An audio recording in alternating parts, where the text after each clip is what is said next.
Hey everybody, see me C3 Saved by the 90s.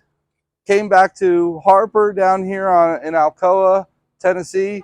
Check out a real interesting car, something that they've redone just recently. They decided they were going to re-come out with the Grand Wagoneer, but this is the original, the OG, and they have one for sale down here. Just going to look around it today. They've done some work on the engine. We'll look at the engine, give you some stats on the engine. This is a very clean engine. Obviously, they've done some work to it. I know it's a double barrel carb, which, double barrel carb. They got the K&N. Wonder if they did change that carburetor over there too. But obviously upgraded a lot of the systems in here. But what these cars were really known for and kind of just iconic for is the wood on the side, which is really not wood. But, I mean, it's really cool. I think it's cool. I mean, the family truckster, this is it right here. Get your kids in the car, Griswold's Family Christmas. Here we go. This is it. John will just kind of get us some pictures around the car.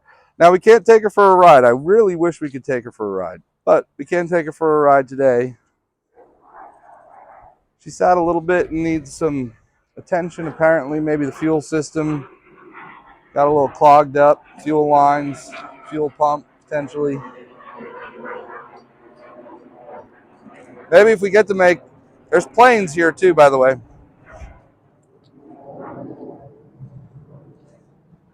Maybe if we get a chance to test drive it and move it, we can put it by the new Grand Wagoneer. And this was a pretty big vehicle for 1989, but now it's tiny.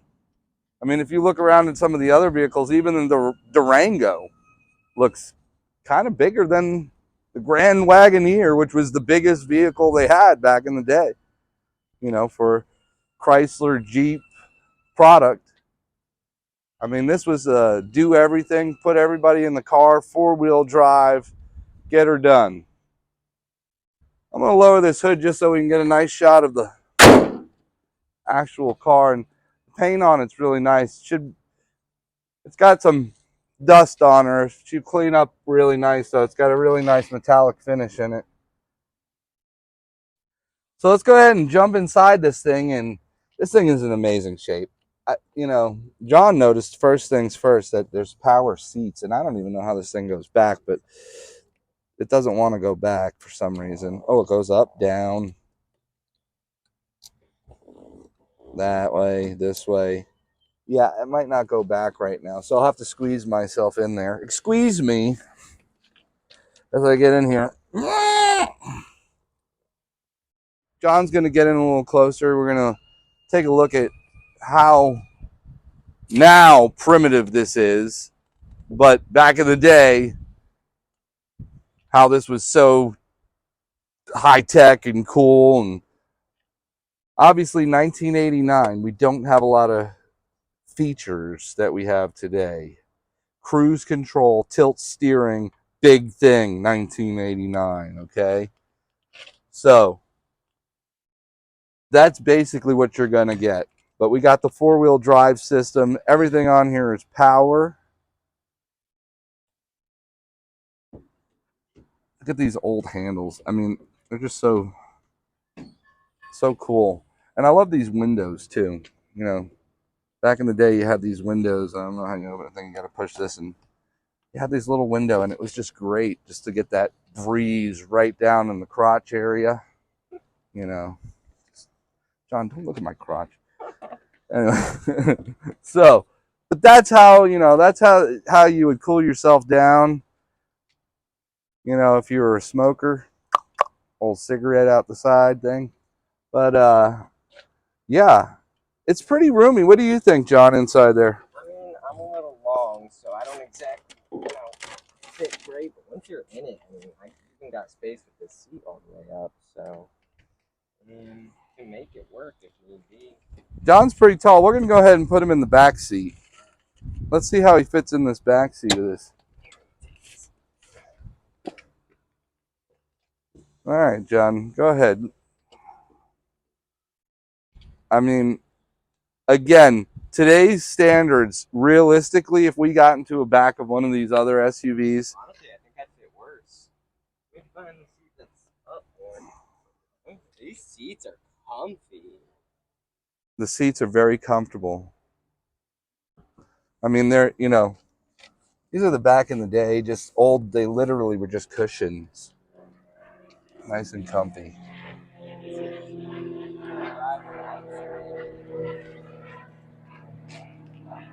No, there's plenty of room for activities in there. Oh yeah, a lot of babies were made, you know, back in the day in these things. How bad this thing spiked the population.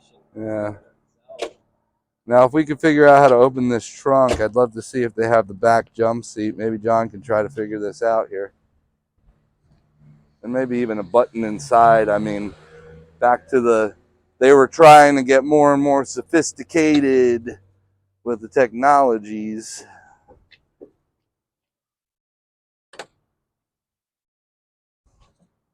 I didn't mean go inside, but that's one way to do it.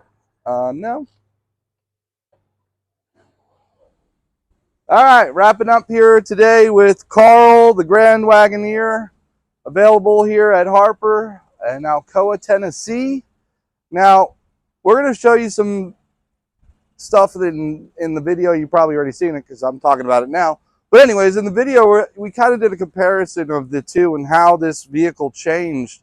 This vehicle died. This was done. They weren't making any more Grand Wagoneers. Cherokees, the other ones, they were still making all the other Jeeps, but this is almost a relic of the AMC days when the AMC and AMC and Jeep and Chrysler, this was the last of those kind of models. And again, that wood on the side is just sticks out to you like a sore thumb. Like, what is that? The family truckster. But I hope you enjoyed this. If you want, come out and check this out over here at the dealership, and maybe Carl could be yours. You could drive around in Carl.